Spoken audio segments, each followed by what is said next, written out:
Magandang araw po sa inyong lahat ha. Naku, naabutan po ako na either mag-live ako sa kalye o hindi ako makaka-live at all. No? Sabi ko naman, ayoko naman ma-miss nyo ako. Ayoko rin kayong ma-miss. No? Kaya sabi ko, sige na nga, mag-live na ako sa kalye. Medyo paus po ako ngayon kasi napakainit ngayon dito sa Europa. Meron pong heat wave.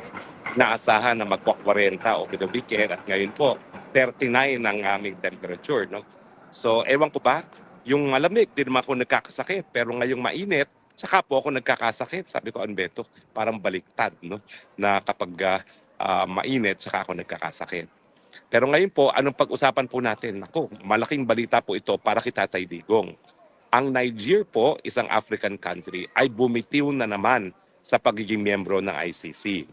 Bago po bumitiw itong bansang Niger, yung Burundi na taga-Africa din, ang Pilipinas at ang Hungary, kauna-unahang European na bansa, ay bumitiw din sa ICC.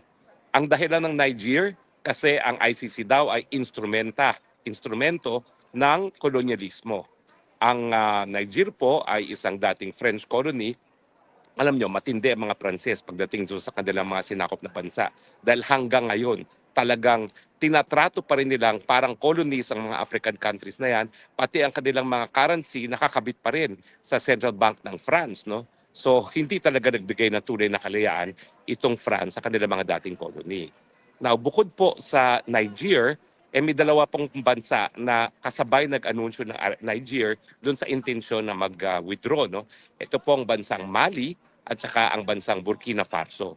Ito pong tatlong bansang ito ay kabahagi ng Organization of Saheli States. No?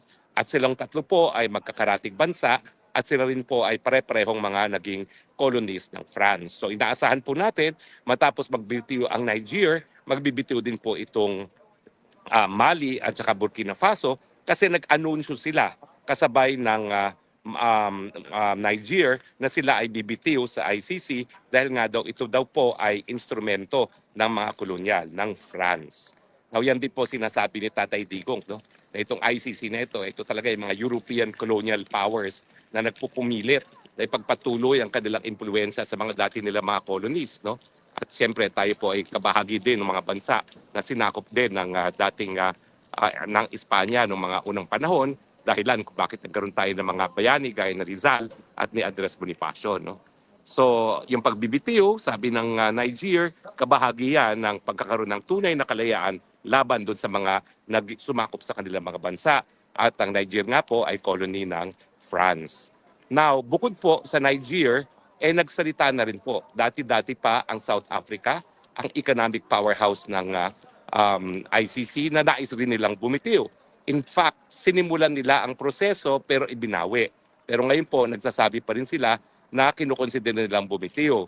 Bukod pa po sa South Africa, ang bansang Uganda ay nagsabi na hindi sila masaya sa pagiging miyembro ng ICC at ang bansang Kenya ay nag-iisip na rin po na bumitiw. Sa totoo lang po, nung ako'y minsan ng kampanya para sa International Law Commission, yung buong organization, yung buong African Union na merong 52 membership ay sabay-sabay na nagsabi na baka nga sila bumitiw sa pagiging miyembro ng ICC. Pag yan po ay nangyari, well, 52 states po ang miyembro ng African Union, umalis na ang Burundi, umalis na ang Niger, baka alis na rin yung Burkina Faso at saka yung Mali. So out of 52 states, 48 states ang posibleng bumitiw pa sa ICC. Kapag natuloy po yan at talaga namang sinasabi nila na it's a matter of time na bibitiw sila sa ICC, ang matitira na lang bansa ay mga bansa ng Europa at saka bansa ng Latin America. Dito po sa Asia, halos wala naman talagang nagmiyembro dyan. No? Ang talagang nagmiyembro lang sa Asia ay Japan at saka ang Cambodia at saka Timor-Leste, no? Na talaga naman po, kaya naman po sila napilitang maging miyembro dahil nakatali po yan sa kanilang mga nakukuhang mga aid dyan po galing nga sa mga European countries. Talagang European Court naman po ang ICC. Ang tanong, kapag natuloy nga itong pagbitiw, hindi lang po ng Mali at ang Burkina Faso at sigurado na po yan, kapag natuloy pa yung sinasabi na bibitiw din ng South Africa, ang Kenya, Uganda at yung African Union, ano bang mangyayari? Anong epekto nito kay Tatay Digong? Well, unang-una po, may posibilidad na kapag sabay-sabay nagbitiw ang mga African states, mawawalang saysay na po ang International Criminal Court. Unang-una, no? katawa-tawa naman sila na International Criminal Court, ang mga miyembro lang ay mga Europeans at mga Latin Americans. Huwag po nating asahan na yung mga Latin Americans mananatili. Bakit? Kasi ang Latin Americans po, yung mga bansa doon ay hati po yan. Yung mga mas malapit sa Russia, gaya ng Venezuela, well dati po, no, ewan ko kung ano ngayon mangyari, yung Cuba, at saka yung I think Guatemala, at saka yung mga malalapit sa Amerika, gaya ng Chile, gaya ng Argentina. Pero neither Russia nor Amerika po ay member ng ICC. So sa totoo lang, wala masyadong hawak ang ICC sa Latin American countries kasi halos lahat sila ay naging colony ng Spain o kaya di naman kaya ng Portugal. Alam ko na ang Espanya nangangampanya pa rin na sa kanyang mga dating colonies gaya ng Pilipinas at yung mga Latin American countries sa manatili pa rin sa ICC, pero napakahina po ng impluensya ng Espanya, hindi gaya ng France na hanggang ngayon nakatali sa kanilang ekonomiya sa ekonomiya ng France. So sa akin, wala talagang malakas na dahilan para manatili yung mga bansa ng Latin America sa ICC. Baka mauna lang na bumitiw yung mga bansa na mas malapit sa Russia at saka sa China, gaya po ng Venezuela, gaya ng Nicaragua, gaya ng Guatemala, no? At susunod naman yung mga ibang bansa kasi wala naman talagang impluensya ang Espanya sa kanila. If at all, gaya natin, nabubusit po ang mga dating colonies ng Spain sa mga Espanyol. Tayo talagang kamatay mga ninuno natin para magkaroon ng kalayaan. So anong epekto nito? Well, kung sabay-sabay pong umalis sa mga African states, sabay-sabay umalis sa Latin American states, wala na pong estadong matitira. Ang pinaka magandang mangyari pag sabay-sabay bumitiw sa ICC, magde-decide ng ICC, isarado na ang korte. Bakit?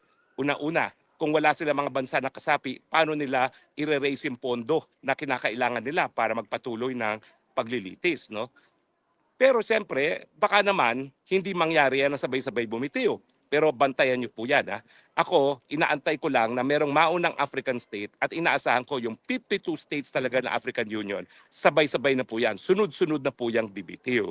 So ang ideal is pag bumitiw na ang buong Africa, bumitiw ang buong Latin America, baka sabihin na ng mga Europeans, okay, hindi gumagana itong ICC kasi sa ang katotohanan naman, nung hindi nagmiyembro ang Amerika, ang Russia at ang China, talaga namang alam nila na baka hindi magtagumpay ang ICC. Kasi hindi naman ito kauna-unahang pagkakataon na nagtangka silang bumuo ng ganitong korte. Talaga naman pong meron ng mga naunang pagtatangka na magkaroon ng International Criminal Court, hindi lang natutuloy kasi nga yung mga estado ayaw nila na mabawasan ang kanilang soberenya.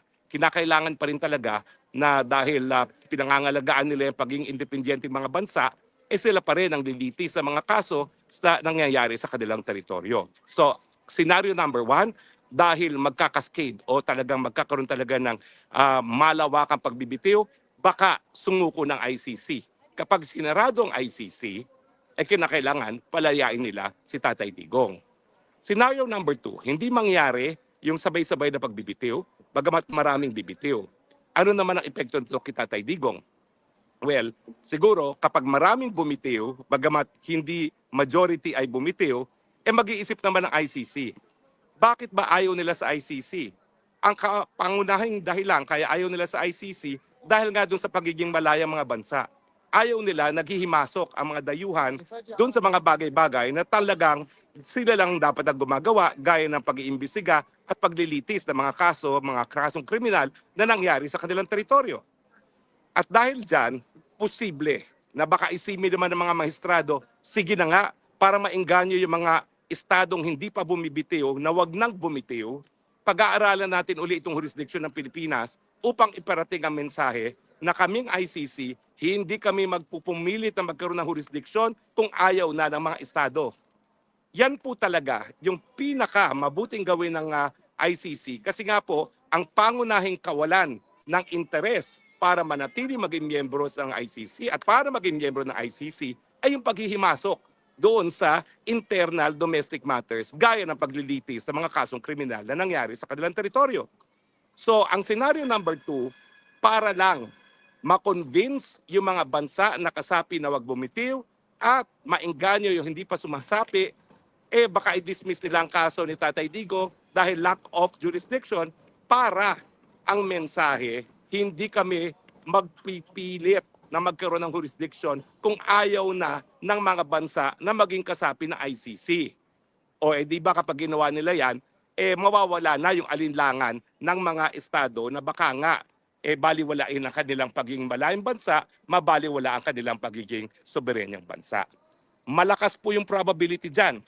Kasi sabihin na natin, 30 African states. Sabihin na natin, hindi lahat 52 states bumitiw, pero 30 states. O sabihin na lang natin, 10 African states ang sumunod.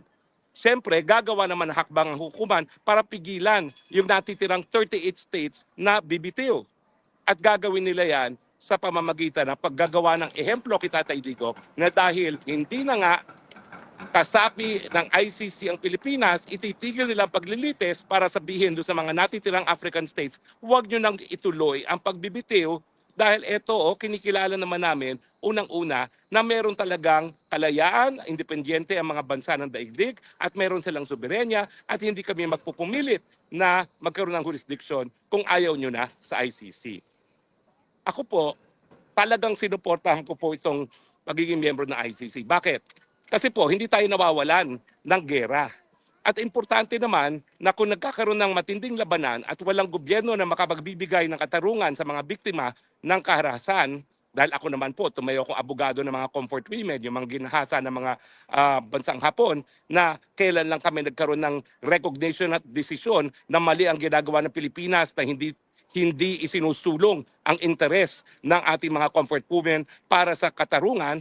At ang irony of it, ang napakalaking supporter ng ICC ay Japan, pero ang Japan ang ayaw magbayad ng reparation sa mga ginahasa nila mga Pilipina. Well, ako po talaga naniniwala na kailangan kapag hindi gumagana ang mga lokal na hukuman, meron namang mapupuntahan ang mga biktima ng mga pinakakarumal-dumal na krimen para katarungan. Pero hindi po ibig sabihin yan na talagang babaliwalain na ang soberenya ng mga bansa at mga lokal na hukuman. Kinakailangan talaga ang mga lokal na hukuman pa rin ang court of first instance. Dahil kapag hindi po nila binigyan ng pagkakataon ang lokal na mga estado na litisin itong mga krimeneto, mababaliwala ang kanilang pagiging independyente, mababaliwala ang soberenya, at mawawala ang suporta ng ICC. So ngayong nagbitiw ang Niger, at sigurado po ako, susunod ng Burkina Faso at ang Mali, at baka sundan na yan ng Uganda at ng Kenya.